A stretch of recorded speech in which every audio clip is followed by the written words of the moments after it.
Shalom, bienvenue à vous dans ces lives. Allo Didaskalos. Bienvenue, connectez-vous au Seigneur. Restez connectés aussi dans ces lives. On est ensemble pour un bon moment, moins d'une heure, dans la présence de Dieu pour écouter la parole de Dieu, la parole non mixée, non mélangée, la parole pure qui vient directement de notre Seigneur Jésus-Christ. Alléluia, par son esprit. Restez connectés dans ces lives. Nous allons passer un très bon moment aujourd'hui dans la présence de Dieu. En attendant de commencer, partagez ce live, invitez vos amis, invitez vos proches, dites-leur qu'on est déjà en direct. Amen. On est ensemble. Bienvenue à vous. Écoutons ces chants, les fruits de mes lèvres de Alain Moloto. Alléluia. Yes. Merci Jésus. Savourez ce moment.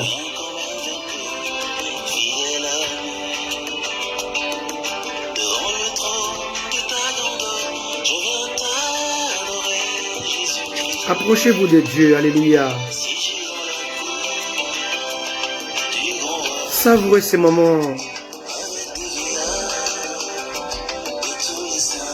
Yes.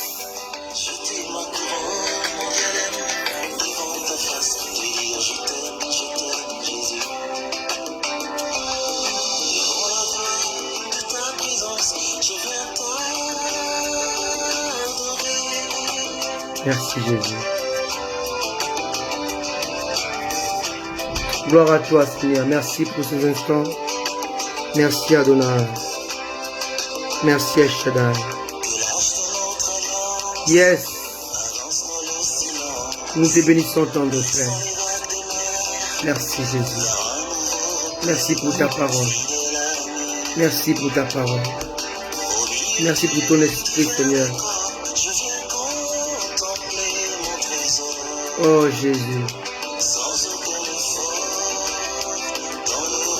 Alléluia. Amen. Savourez ce moment. Yes.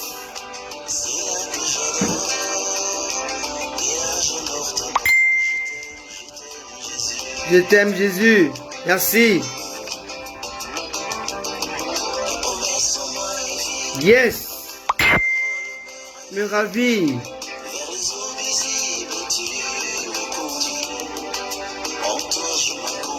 Je m'accomplis en toi, Jésus. Tout ce qu'il y a de beau. Me fait rêver debout. Yes.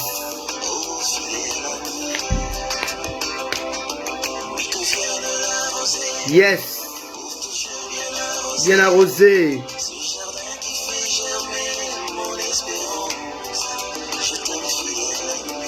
C'est de l'amour, Jésus. Comme tu voudras. On s'en ira. Tout se fera. Yes. Compagnon de tout mon parcours. De l'amour. Oh Jésus.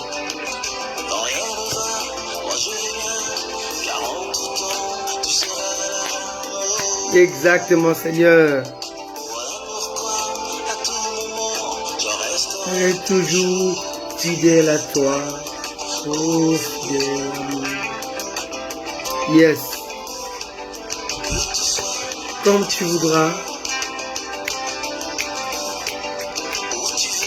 On s'en ira, Seigneur, avec toi. Yes. Tout se fera. Quand tu voudras, quand tu veux, Seigneur. De tout mon parcours, oh fidèle ami. Yes.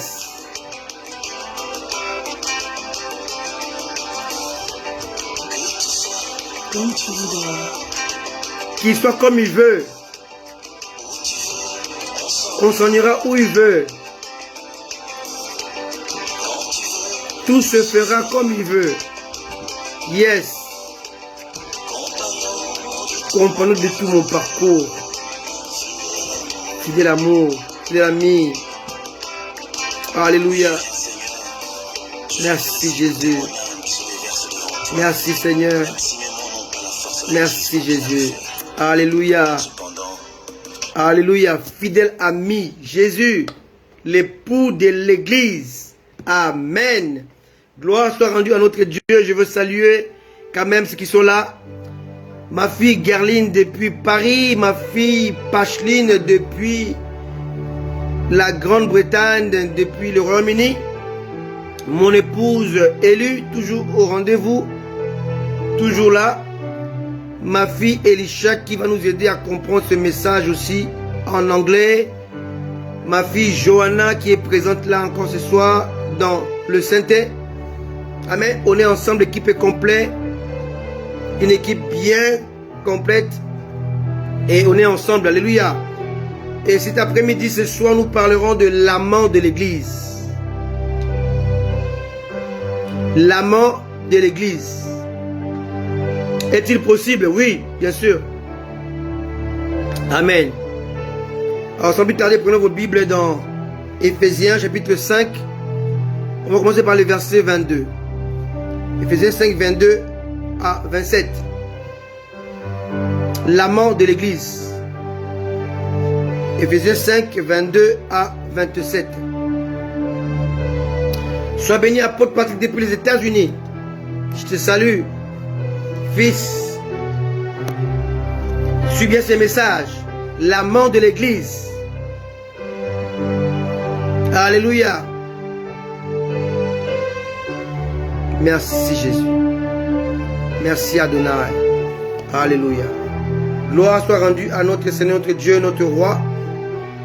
Amen. Alors Éphésiens 5, verset 22. Femme, que chacune soit soumise à son mari comme au Seigneur.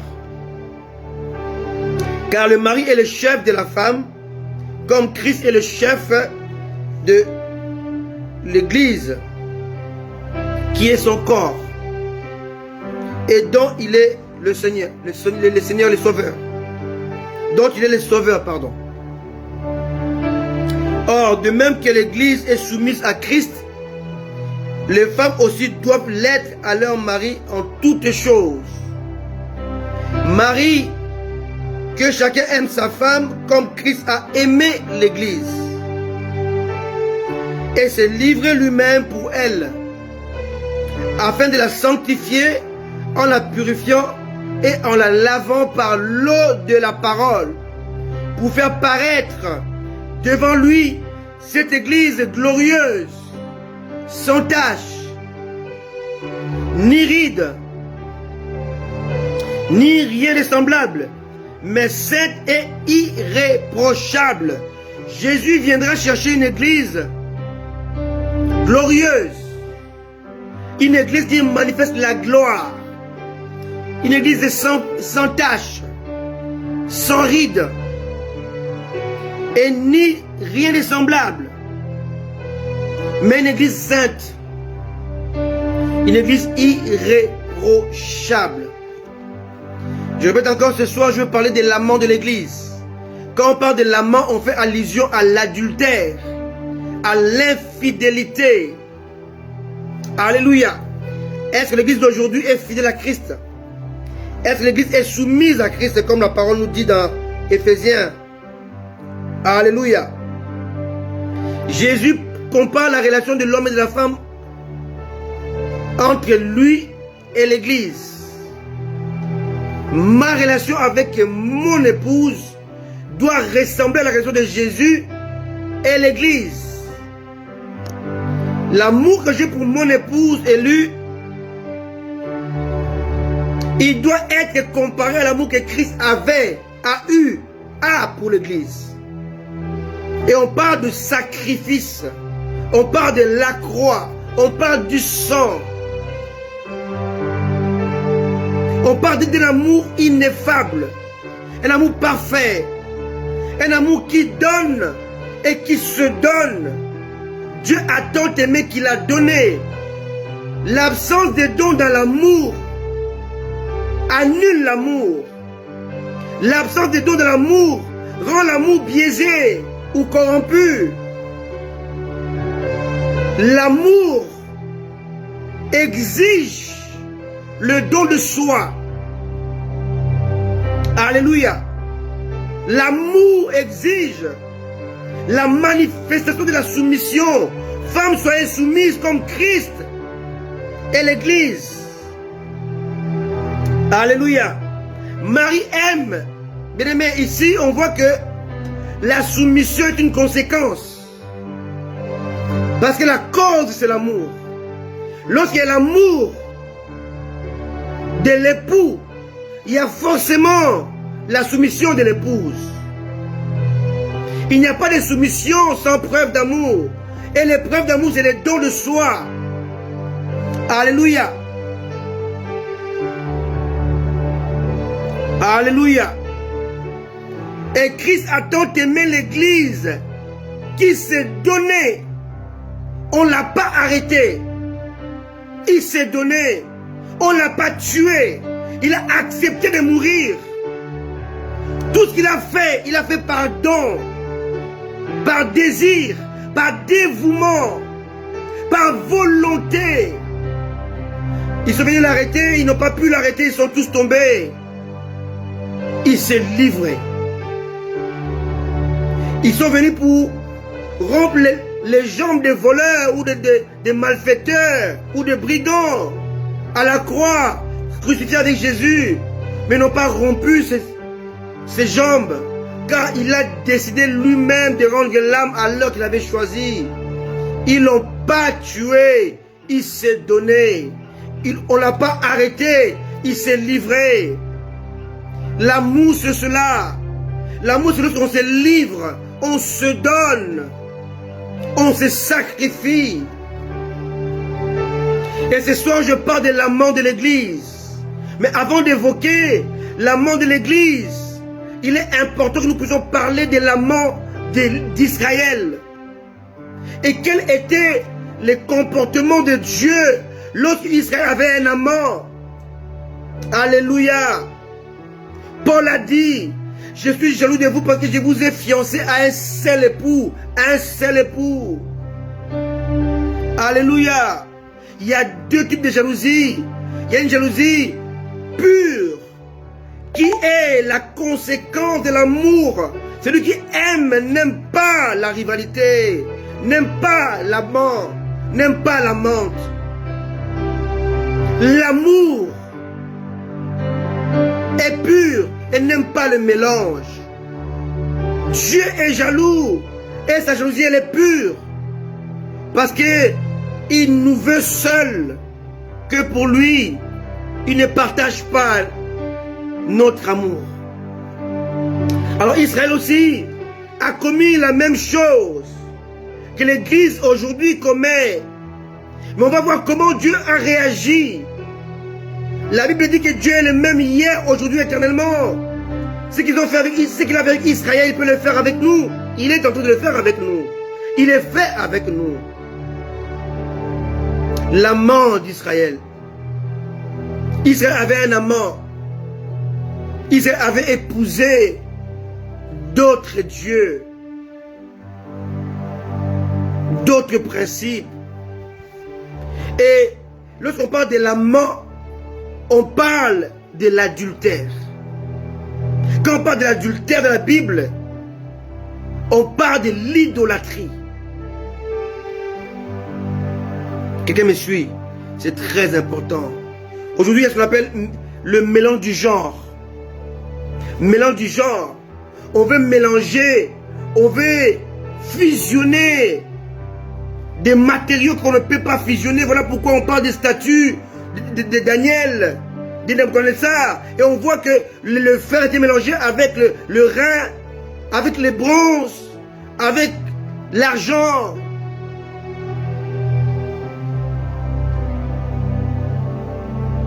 Avec des matériaux qu'on ne peut pas mélanger. Alléluia. On ne peut pas mélanger l'amour de Dieu avec l'idolâtrie. Alléluia.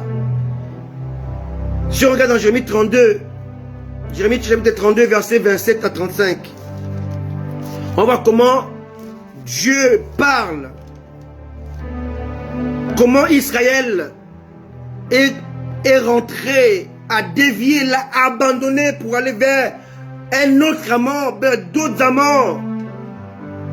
Jérémie 32, le verset 27 à 35. Alléluia. Voici, je suis l'Éternel, le Dieu d'Israël, le Dieu de toute chair. Y a-t-il rien qui soit étonnant de ma part? C'est pourquoi ainsi parle l'Éternel, voici, je livre cette ville entre les mains des Chaldéens et entre les mains de Nabuchodonosor, roi de Babylone. Il la prendra. Les Chaldéens qui attaquent cette ville vont entrer. Alléluia, excusez-moi. Les Chaldéens qui attaquent cette ville vont entrer. Ils y mettront le feu. Ils la brûleront avec les maisons sur le toit desquelles on a offert de l'encens à Baal. Baal, un faux Dieu, une idole, une idolâtrie, la mort d'Israël. Et fait des libations à d'autres dieux afin de m'irriter. Car les enfants d'Israël et les enfants de Juda n'ont fait de leur jeunesse que ce qui est mal à mes yeux. Les enfants d'Israël n'ont fait que m'irriter par l'œuvre de leurs mains, dit l'Éternel. Car cette ville excite ma colère et ma fureur depuis le jour où on a bâti Jérusalem. Pardon, on l'a bâti, oui, jusqu'à ce jour. Aussi, je veux l'ôter de ma face à cause de tout le mal que les enfants d'Israël et les enfants de Juda ont fait pour m'irriter. Eux, leurs rois, leurs chefs, leurs sacrificateurs et leurs prophètes, les hommes de Juda, les habitants de Jérusalem, ils m'ont tourné le dos. Ils ne m'ont pas regardé. On les a enseignés dès le matin. Mais ils n'ont pas écouté pour recevoir l'instruction. Ils ont placé leurs abominations dans la maison sur laquelle mon nom est invoqué, afin de la souiller. Ils ont bâti les hauts lieux à Baal, dans la vallée de Ben-Hanon, pour faire passer par le feu leurs fils et leurs filles à l'honneur de Moloch. C'est que je ne leur avais point ordonné. Écoutez encore la fin. Hein? Et il ne m'était point venu à la pensée. L'homme a fait des choses que même Dieu n'a pas pensé qu'il pouvait le faire. Imaginez un peu les niveaux de l'abomination. Alléluia. Qu'ils commettent de telles horreurs pour faire pécher Juda. Alors là, on voit comment l'Israël est rentré dans l'idolâtrie, dans les abominations. Comment Israël a eu un autre amant, a rejeté Dieu. Et si on lit encore dans Ézéchiel, on voit encore pire que ça. Alléluia. Et là, Dieu va carrément ouvrir les yeux d'Ézéchiel. Il va voir carrément l'idolâtrie dans les temples. Ézéchiel 8. Alléluia.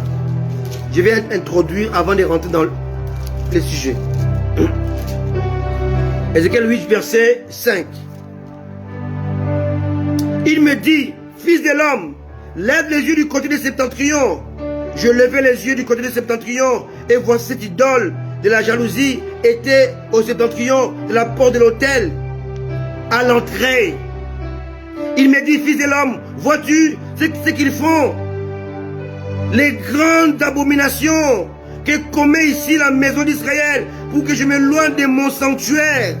Mais tu verras encore d'autres grandes abominations. Verset 7. Alors il me conduisit à l'entrée du parvis. Je regardais, voici, il y avait un trou dans le mur. Il me dit, fils de l'homme, perce la muraille. Je perce la muraille. Et voici, il y avait une porte. Il me dit, entre et vois les méchantes abominations qu'ils commettent ici. J'entrais et je regardais. Voici, il y avait toutes sortes de figures de reptiles et de bêtes abominables. Et toutes les idoles de la maison d'Israël, peintes sur la muraille tout autour. 70 hommes des anciens de la maison d'Israël, au milieu desquels était Jazania, fils de Shaphan, se tenaient devant ces idoles, chacun l'encensoir. Ils adoraient. L'encensoir à la main. Et il se levait une épaisse nuée d'encens.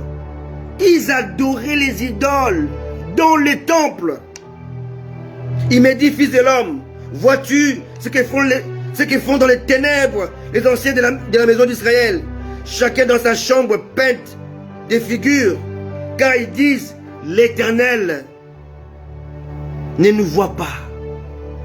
L'Éternel a abandonné le pays. Il me dit, tu verras encore d'autres grandes abominations qu'ils commettent. Alléluia.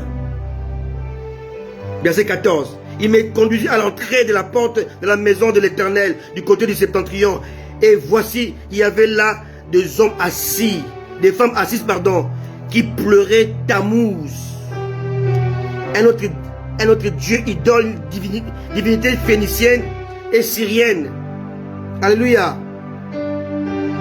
Baal, Tammuz. Et c'est pas fini, il y aura un gros soleil. Il me dit, vois-tu, fils de l'homme, tu verras encore d'autres abominations plus grandes que celle-ci, que celle-là. Il me conduisit dans le parvis intérieur de la maison de l'Éternel, dans le temple.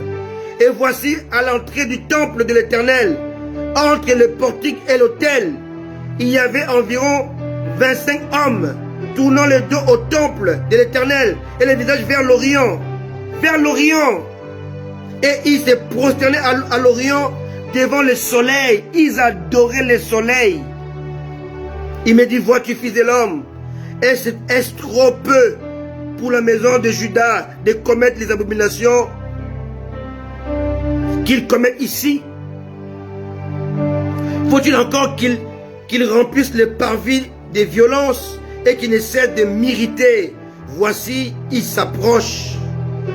Ils approchent le rameau de leur nez. Moi aussi, j'agirai avec fureur. Mon œil sera sans pitié. Et je n'aurai point de miséricorde. Quand ils crieront à haute voix à mes oreilles, je ne les écouterai pas. Et si vous regardez dans Jérémie chapitre 52, 12 à 14, on va voir comment, Jérémie 52, 12 à 14, on va voir comment le temple a été brûlé.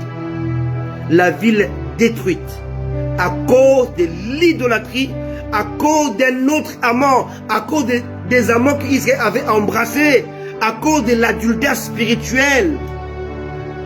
Mais si vous regardez dans Jérémie chapitre 39, 6 à 14, on va voir comment Dieu a épargné Jérémie, qui a trouvé grâce au roi de Babylone.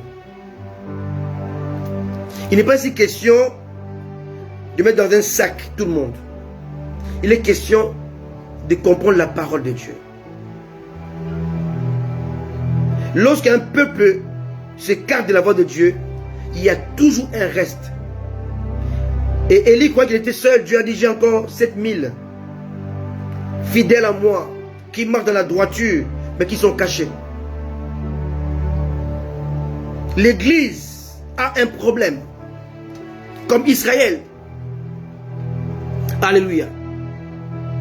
Les abominations, l'adultère spirituel, l'idolâtrie.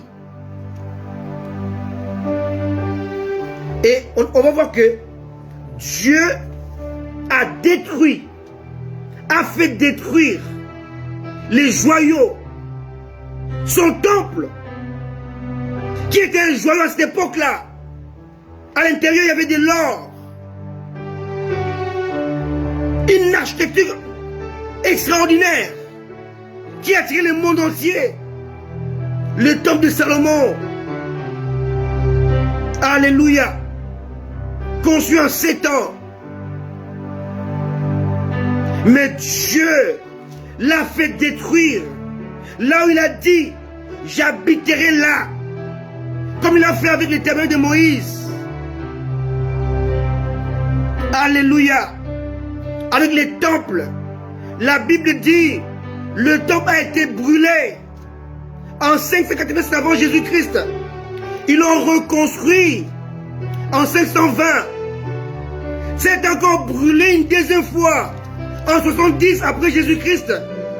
Bien-aimés, si Dieu a fait cela avec Israël, Dieu les a châtiés, Dieu a même livré sa propre demeure, son temple, un joyau architectural.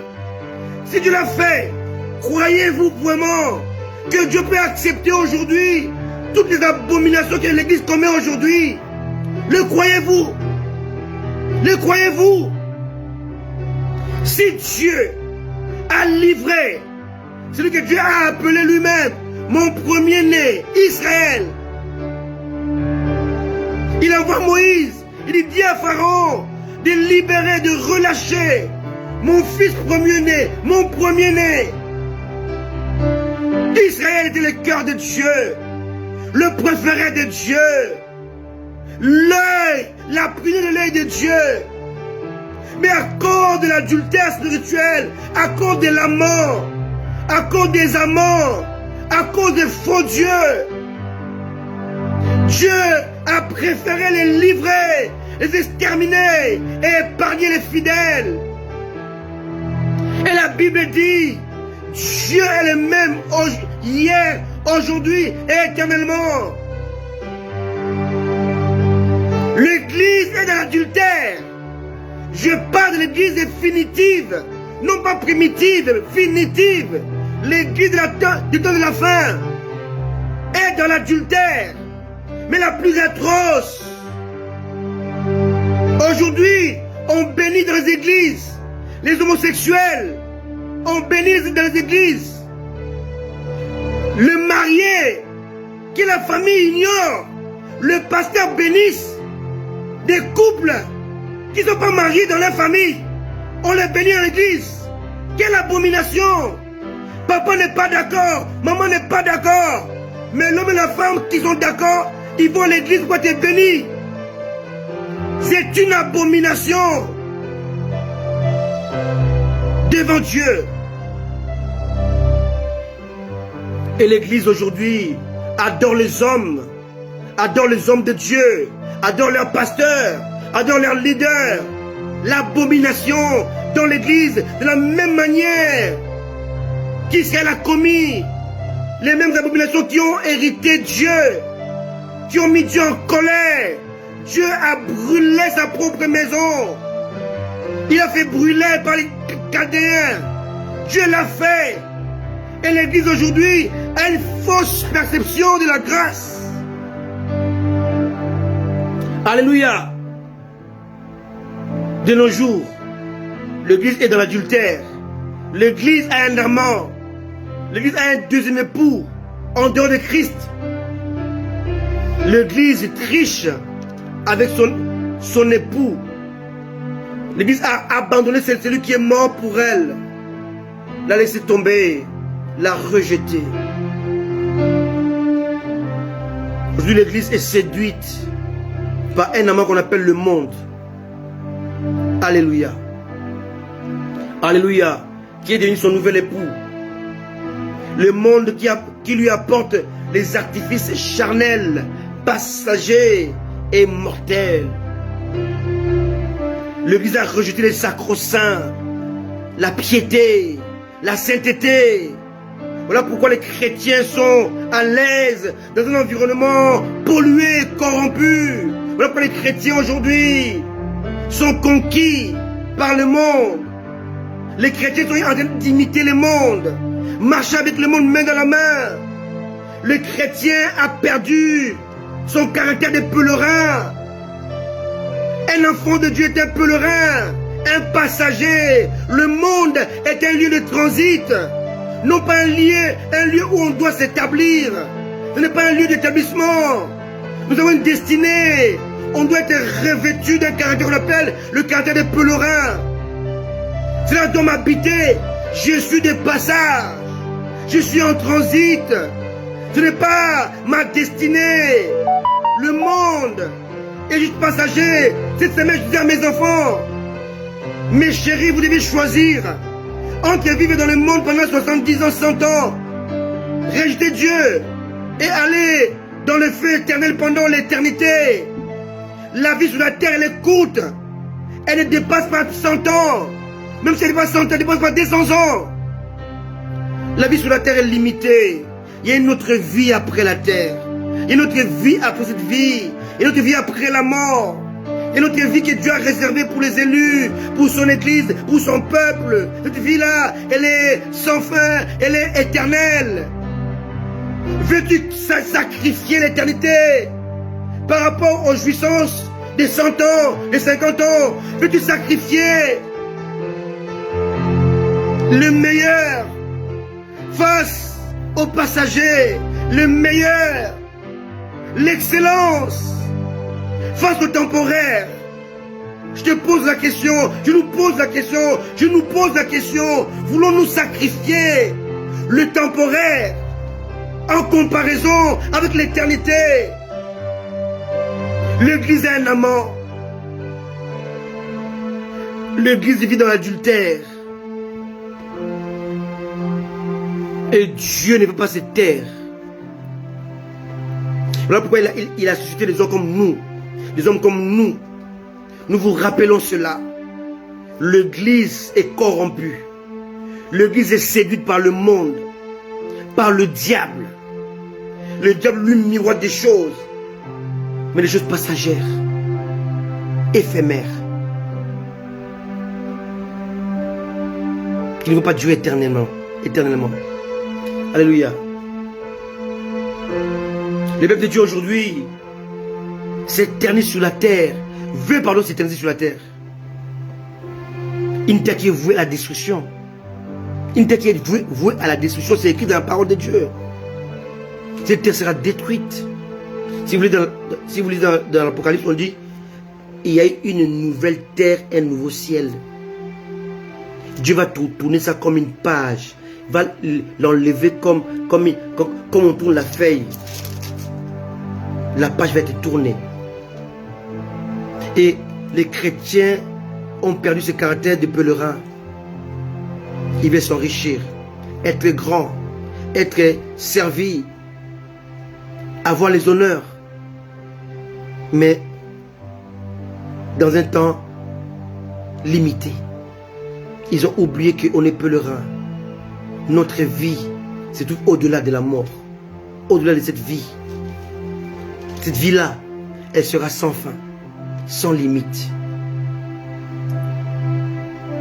Aujourd'hui, le peuple de Dieu veut s'identifier au monde, mais un monde corrompu, un monde qui a rejeté Dieu. Le peuple de Dieu imite la folie des mondaines, des mondains, la folie mondaine. Bien-aimé, Christ ne peut jamais se mélanger avec la chair, avec le satanisme. Croyez-vous vraiment que tous ces pasteurs qui ont touché à la magie, qui sont dans la cabale juive, qui ont adopté le satanisme, peuvent vous apporter la croix, peuvent vous apporter la sanctification, la sainteté? Non, loin de là. Pourquoi? Parce que le problème est au niveau de l'enseignement. Bien aimé, nous combattons le message des branhamistes qui parlent de la sémence du serpent, en disant que la sémence du serpent, c'est le sperme du serpent que Ève avait reçu. Donc il y a eu une relation sexuelle entre Ève et le serpent, ce qui est complètement faux.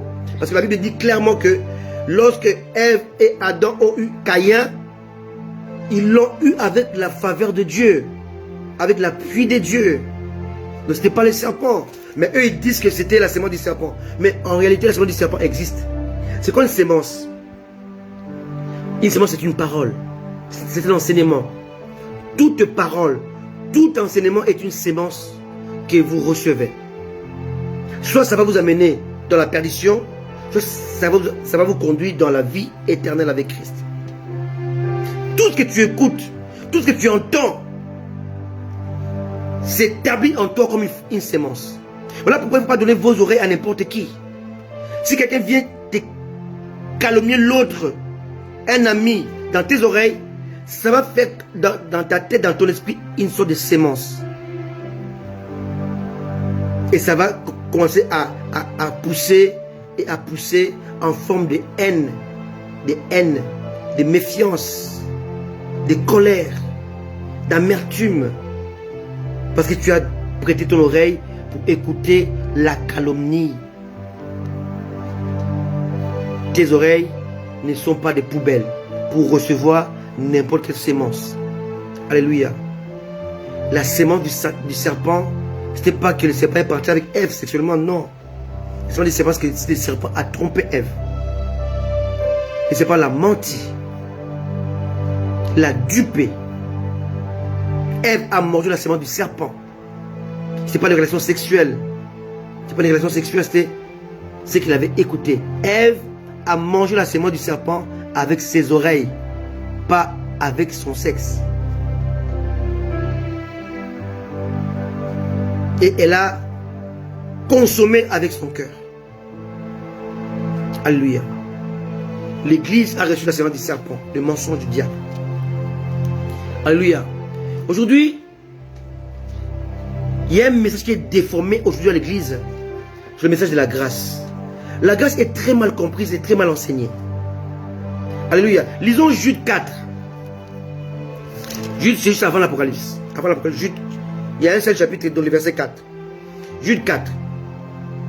Car il s'est glissé parmi vous certains hommes dont la condamnation est écrite depuis longtemps. Des impies qui changent la grâce de notre Dieu en dérèglement et qui renient notre seul Maître et Seigneur Jésus-Christ. La grâce est biaisée par de faux frères, de faux serviteurs.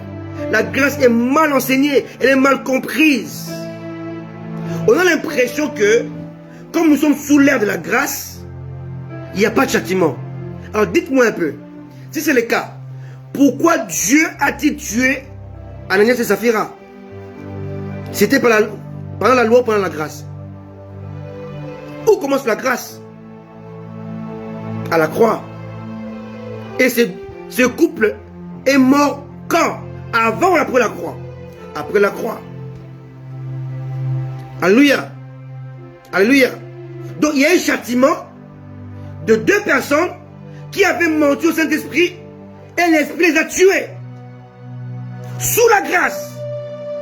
Sous la grâce. Il y a un châtiment sous la grâce.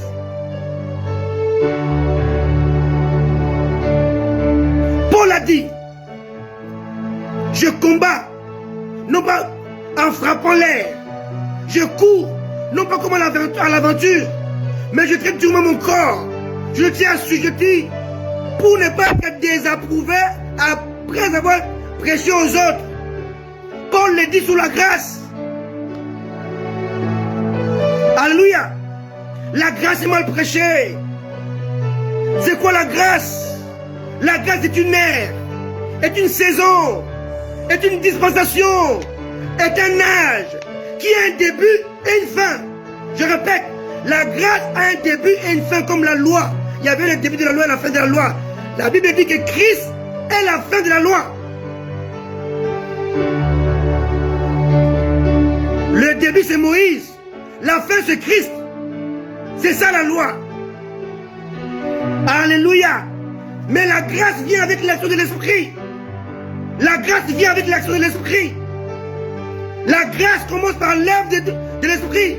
Car la croix de Jésus est l'œuvre du Saint-Esprit. Sans le Saint-Esprit, Jésus ne pouvait pas accomplir l'œuvre de la croix. La grâce a commencé à la croix par l'œuvre de l'Esprit Saint.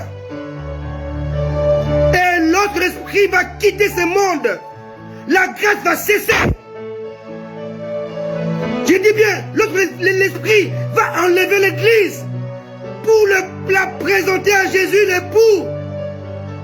Le monde vas subir la colère de Dieu. Ce jour-là, Dieu donnera son don au monde. Et la grâce prendra fin. Alléluia.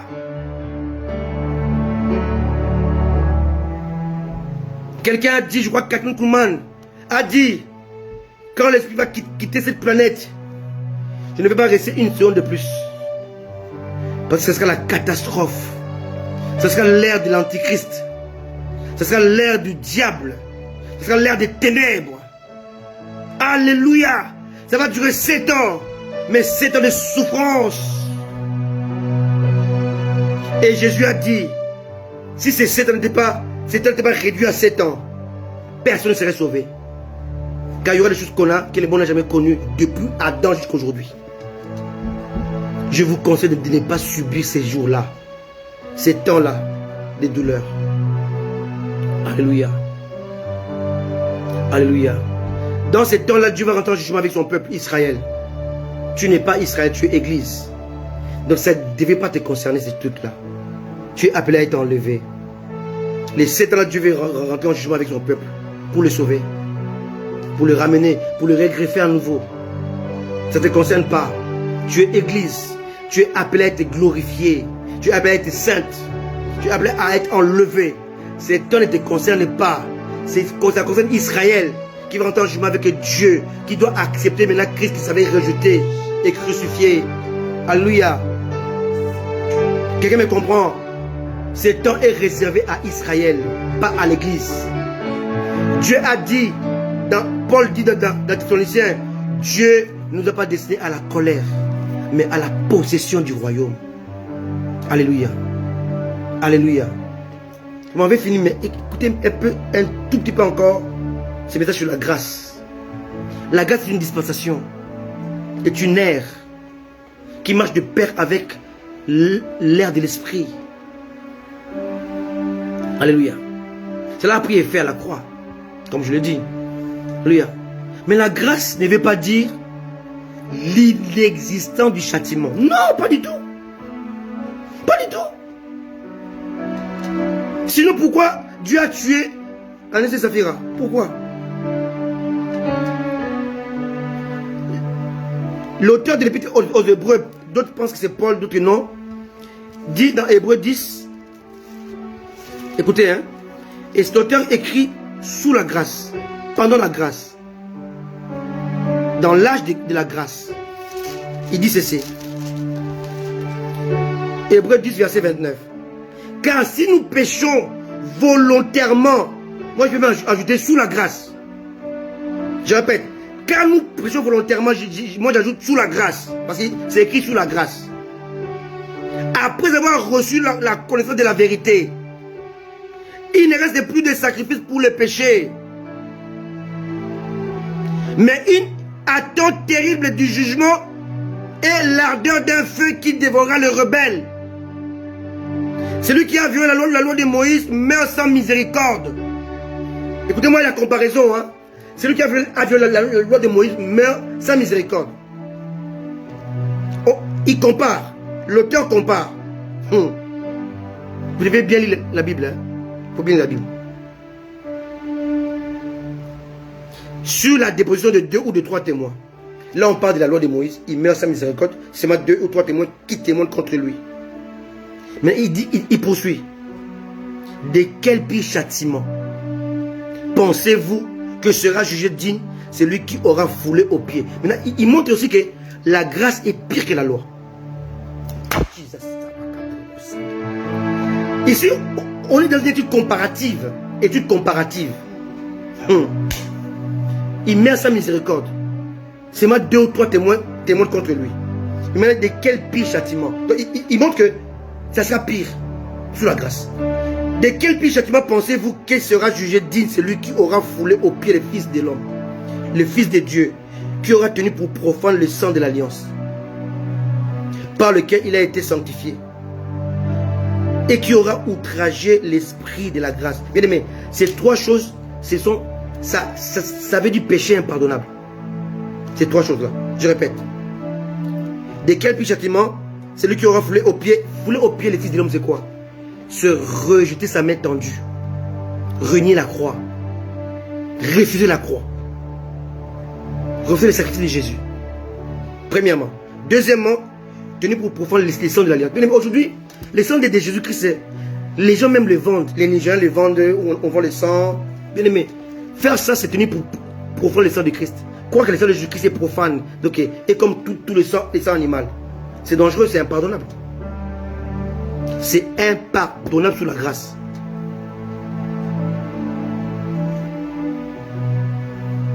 Aujourd'hui, je vois dans les églises, les chrétiens prient. Démon, Satan, bois le sang. Bien aimé, le sang précieux de Jésus. La Bible dit, ne donnez pas les choses saintes aux chiens. Et toi tu donnes le sang de Jésus-Christ aux démons. Est-ce que tu réfléchis? Le faire, c'est tenir profond le sang de l'alliance. Très dangereux. Par lequel il a été sanctifié. Qui aura outragé l'esprit de la grâce. Quand vous péchez volontairement, vous refusez d'écouter la voix de Dieu. Vous outragez le Saint-Esprit. C'est l'outrage. Il continue. Car nous connaissons celui qui a dit « À moi la vengeance, à moi la rétribution. » Et encore, le Seigneur jugera son peuple. 31, écoutez bien, c'est une chose terrible de tomber entre les mains du Dieu vivant. Bien aimé, on vous ment. Quand on vous prêche le message de la grâce, un message, tu peux pécher. Ne t'inquiète pas. Non, la Bible ici, il dit, si nous péchons volontairement, il n'y a plus de sacrifice de péché. Si nous outrageons le Saint-Esprit, c'est pas pardonnable. Si nous tenons pour profond le sang de Jésus, c'est pas pardonnable. Si nous foulons au pied les fils de Dieu, que Dieu nous réveille. Réveille notre esprit. C'est ça la grâce. La grâce de Dieu nous pousse à la crainte, au tremblement. Vous savez pourquoi? Parce que sous la loi, commettre l'adultère, c'est aller avec une femme. C'est poser un acte sexuel. Sous la grâce, l'adultère, c'est regarder une femme avec tes yeux et avec ton cœur. Adultère. Qui est plus dangereux, qui est plus dur? Sous la grâce ou sous la loi? Sous la loi, c'est je commets l'acte sexuel. Sous la grâce, je n'aimais pas toucher la femme, justement regarder. Je la déshabille de l'eau avec mes yeux. Et je la convoite avec mon cœur. Dieu dit que j'ai commis l'adultère avec elle. Dites-moi, la grâce est plus simple ou plus dure? C'est plus dur que la loi. Donc on nous prêche très mal la grâce. Très très mal. Amen. Alléluia. Les temples pas des héros de Salomon, mais les temples d'Esdras ou de Zorobabel a été détruit en 70 après Jésus-Christ. C'est sous la loi, sous la grâce. Sous la grâce. Dieu l'a brûlé sous la grâce. C'était brûlé par un homme qui s'appelait Titus en 70 après Jésus-Christ. Sous la grâce, Dieu a brûlé son temple sous la grâce. Pourquoi? Parce que ce temple-là, que Jésus a vu, dans lequel Pierre et Jean ont prêché, ont fait des miracles, l'âge de Dieu avait disparu. Une maison sans le Saint-Esprit est destinée à la destruction. Un corps sans Dieu n'a pas de valeur. Un temple sans Dieu n'a pas de valeur. Aujourd'hui, l'Église a chassé Dieu. J'ai dit bien, l'Église a chassé Dieu. Car Dieu ne peut pas se mélanger avec l'idolâtrie. On adore les pasteurs, on adore les hommes, on vend les eaux bénites. Dieu ne peut pas rester dans tes endroits. Alléluia. Ézéchiel a vu comment Dieu quittait les temples. L'Esprit a quitté les temples. Et comme l'Esprit a quitté les temples, le temple a perdu sa valeur. Car la valeur du temple, c'était l'Esprit de Dieu. La valeur du temple, c'est l'arche de Dieu. Or, l'arche de Dieu a disparu en 580 avant Jésus-Christ. Au temps de Jésus, il n'y avait pas d'arche dans le temple. Voilà pourquoi les temples étaient destinés à être brûlés. Parce que Dieu n'était plus dedans. Aujourd'hui, Dieu a quitté l'église. Et comme Dieu a quitté l'église, le même châtiment est arrivé, est en train d'arriver à l'église aujourd'hui. Parce que l'église a perdu sa valeur. La valeur de l'église, c'est l'esprit. Or, l'esprit a été chassé. La valeur de l'église, c'est Jésus. Jésus a été chassé. L'église va subir le même châtiment que les temples. Car l'église est dans l'adultère. L'église a un amant. L'église a un autre mari. Le monde, le diable, l'idolâtrie. Et l'église a chassé Jésus. Le roi, le maître, l'époux est à la porte. Parce qu'à l'intérieur, il n'a plus sa place. Il dit, je me tiens à la porte, je frappe. Pourquoi frappe? Parce que l'église l'a chassé. Pourquoi Jésus frappe à la porte? Parce qu'il n'est plus à l'intérieur. Pourquoi il n'est plus à l'intérieur? Parce qu'on l'a chassé. À cause de nos abominations, nous adorons les hommes. L'église a failli. L'église a perdu son alliance avec son époux. L'église a chassé Jésus. Jésus pleure. Quand on voit ce qui se passe aujourd'hui, nous vendons les eaux bénites. Nous vendons le sang de Jésus. Nous vendons tout. Nous vendons les prophéties. Nous vendons les dons de Dieu. Nous vendons tout. Tout ce que Dieu a donné comme gratuit, l'église les vend. Lorsque les évangélistes ont fait cela, Dieu a quitté. L'esprit est parti. Et quand l'esprit est parti, le feu est venu. Le feu de la condamnation du châtiment est venu. Alléluia. Dieu veut une église sainte, une église sanctifiée, une église pure, sans tache ni rides. Mais aujourd'hui, l'église a beaucoup de taches, beaucoup de rides. A perdu la sainteté, la piété. L'église se conforme au siècle présent. L'église refuse de se transformer par le renouveau de l'intelligence. L'église refuse la piété, refuse la sainteté, refuse. L'église a chassé Jésus. Jésus est dehors. On lui a fermé la porte au nez. Il frappe. Il frappe. Laissez-moi entrer. Laissez-moi entrer. Mais tu refuses. Parce que tu aimes le monde. Tu as perdu ton caractère de pèlerin. Tu sais plus que tu es pèlerin sur la terre. Que tu es dans un lieu de transit. Le monde, ce n'est pas ton lieu d'habitation. Ce n'est pas ta destinée. Car ta destinée, c'est la nouvelle Jérusalem que tu as préparée. Tu veux le monde. Il n'y a rien dans le monde. Le monde est voué à la destruction. Voué à la destruction. Voué au feu. L'église a chassé Jésus. Parce que l'église a pris un amant. L'amant de l'église. C'est ça mon message d'aujourd'hui. Je n'ai pas fini. Mais je vais m'arrêter là. Donc je vais te dire. Reviens à Jésus. Dans tout le siècle, il y avait un reste. Au temps d'Élie, il y avait un reste. 7000 que Dieu avait choisi. Qui étaient fidèles à Jésus, à Dieu. Au temps de Moïse, ils étaient 10 espions. Les 12 espions. Mais les 10 ont pleuré, ils avaient peur. Il y avait 2. Josué et Caleb. Alléluia. Alléluia. Au temps d'Elimelech, il est mort avec ses fils. Mais Naomi est restée. Alléluia. Il y a toujours un reste. Si tu es là parmi les restes, alors prie avec moi. Dieu a toujours un reste. Au temps de Jérémie, il y avait Jérémie qui était le reste, à qui on n'a pas touché. Dieu l'a protégé. Dieu veut protéger le reste. Vous qui m'écoutez, si vous ne faites pas de reste, consacrez-vous. Priez pour l'église. Priez pour les hommes de Dieu. Priez pour ces temps de la fin, où il y a tout et n'importe quoi. N'embrassez pas les faux dieux. Restez fidèles à la parole de Dieu. Restez fidèles à la parole de Dieu. Restez fidèles au Saint-Esprit, à Jésus.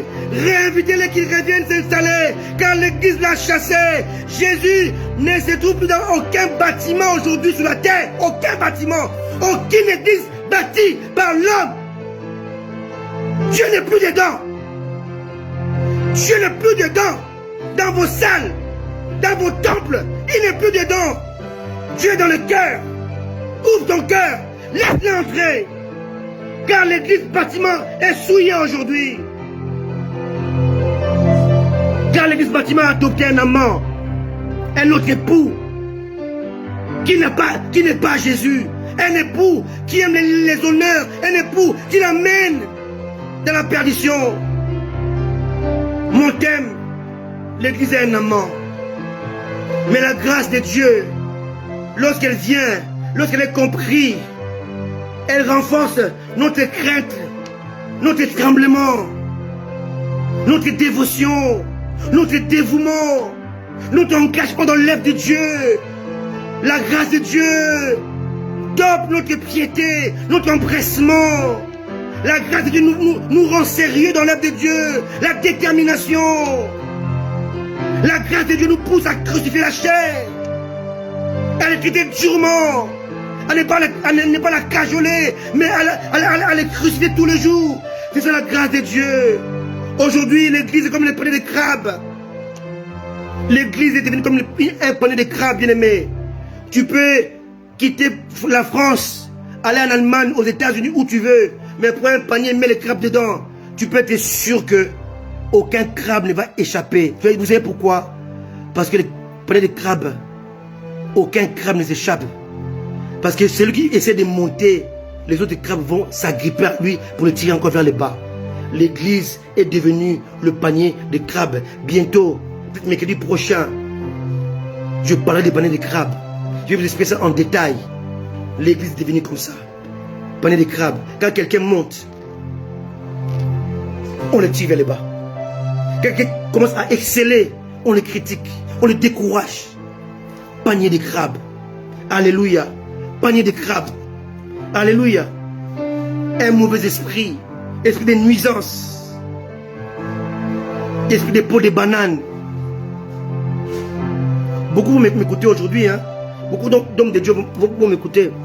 Mais ils vont commenter en mal. Lui, Christ se prend pour qui? Il est saint, lui. Voilà, panier de crabes. C'est ça le panier de crabes. On lui dit, j'ai compris ce que Dieu a parlé au travers de cet homme. On dit, non, il se prend pour qui, lui? Il a quoi de plus que moi? Papa, j'ai rien de plus que toi. Parce que je te dis, c'est que reviens à Jésus. Fais-le entrer dans ton cœur. Parce qu'aujourd'hui, l'église est adultérien et dans l'adultère. Prions ensemble. Père éternel, mon Dieu, mon Père, nous nous répentons. Nous venons devant toi, Seigneur. Nous voulons redevenir des pèlerins. Nous voulons redevenir, Père éternel, des enfants obéissants qui dépendent de toi à 1500%. Nous voulons être, Père éternel, comme les Pierre, les Paul, qui étaient comme des enfants. Jésus les a vus. Ils avaient faim. Ils avaient faim dans la barque. Il a dit, petits enfants, vous n'avez rien à manger. Il dit, non, Seigneur. Nous voulons être comme des enfants, Seigneur, qui dépendent de toi, oh Père de gloire. Nous voulons redevenir comme l'église primitive de gloire, qui comptait sous ta grâce, sous ton esprit, qui ne faisait rien sans l'esprit de Dieu. Nous voulons redevenir, Père éternel, comme les apôtres du premier siècle, qui s'attendaient à toi, qui priaient, qui vivaient dans la fraction de pain, de la fraternité, dans l'amour parfait, dans le partage. Nous le voulons, Seigneur. Aide-nous, Seigneur, à redevenir comme cela. Au nom de Jésus. Au nom de Jésus. Amen. Amen. C'était l'amant de l'église. Seigneur, je proclame le divorce. Le divorce. Le divorce avec le Dieu soleil, avec le Dieu Astaté, avec le Dieu Baal, avec le Dieu monde. Le divorce au nom de Jésus. Et je proclame la réconciliation de ton peuple avec toi. Que le peuple revienne à Jésus, à la parole de Dieu, au Saint-Esprit. Que le peuple redevienne comme les Pierre, les Paul, les gens qui aimaient tellement le Seigneur, qui étaient prêts à tout. habité par l'esprit d'enlèvement, l'esprit de retour de Jésus. Que Dieu nous bénisse. Soyez bénis. Accrochez-vous à Jésus. Il revient bientôt.